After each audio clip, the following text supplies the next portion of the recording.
Is it unusual for you to make happy work? No. I transform nasty work into good work. I transform hate into love. That makes me tick. I met Louise first in the early 1980s, and I found her extremely intimidating. I hadn't expected this tiny, ferociously intelligent woman who rubbished most of my questions because they were seriously not very well thought through or articulate, and really that set the tone for our relationship. On my side, total admiration, but as a person, having met her on many occasions, was never absolutely comfortable in her presence. Do you think of your towers, this piece, or the three of them, in some way like your early personage figures, as having a... No, they are very simple. The three personages have the father, the mother, and the child. Right. Which is the father? I don't care. I'm okay. the child. You're the child. I'm the child.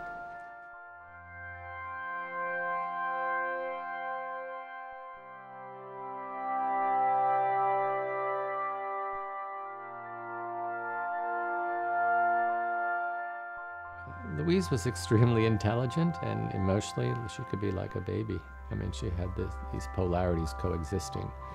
She was very anxious, and she was one of these people, when she had anxiety, she could either make work or she could attack. So she was very volatile.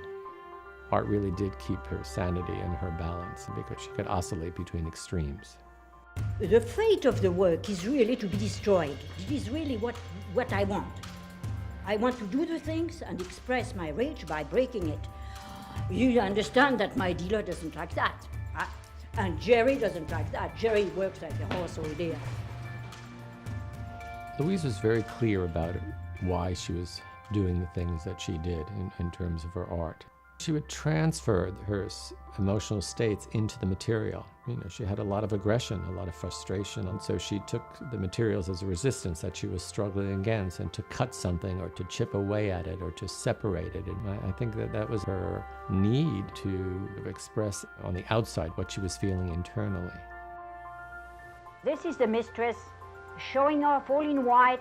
She was introduced in the family as a teacher.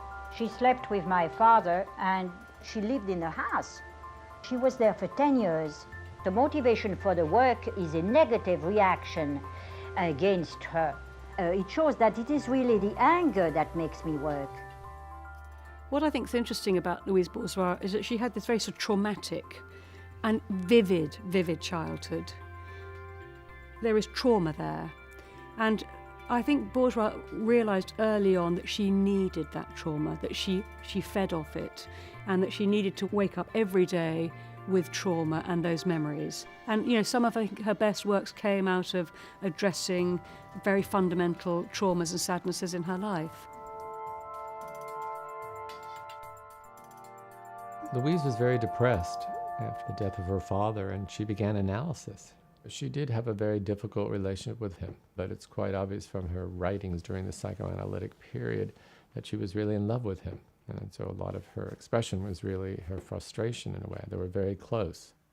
We could say with Louise's work, if the early work really was dealing with the identification with the father and maybe the aggression towards him and her frustration, the late work is really an identification with the mother, who was a sewer and a tapestry worker. I think she made a shift in the work where the last 15 years of her life, she really never referred to her father at all. It was really about the mother.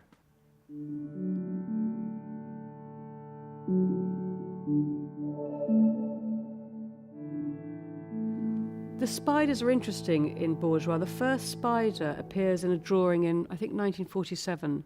She also wrote about a spider on many occasions and talked about her mother being like a spider. You know, multiple ideas about spiders. They're weavers, they're makers, they're protectors, and people are scared of them. So there's an ambivalence between good and bad, strong and weak, safe and dangerous. She really didn't make sculptures of spiders into the mid-90s. And it was an ode to her mother. You know, she just saw the spider as benevolent, but it was also the idea that the spider was really a weaver and that would build this architecture out of its own body the same way she did. So it's a connection to her mother, but it's also a connection to her own artistic process.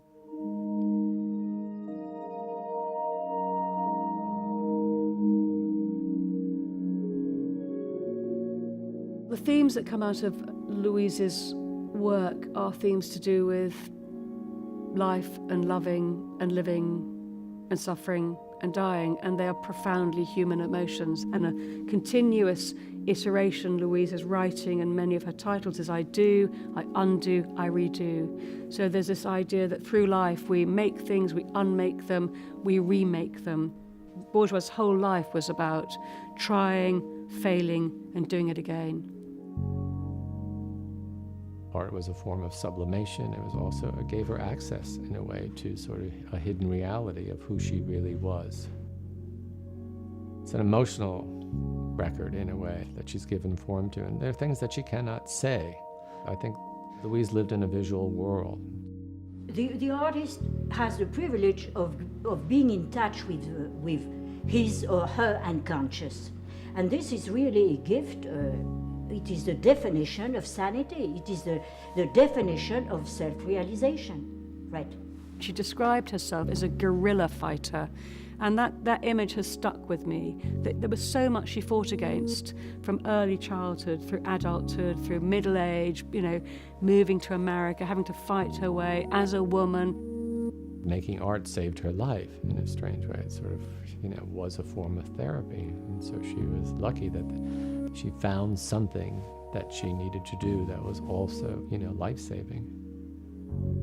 What she was, what she believed in, and what she felt in the work is totally unified. I think that's the brilliance, really, of what she produced. I mean, there is no real separation.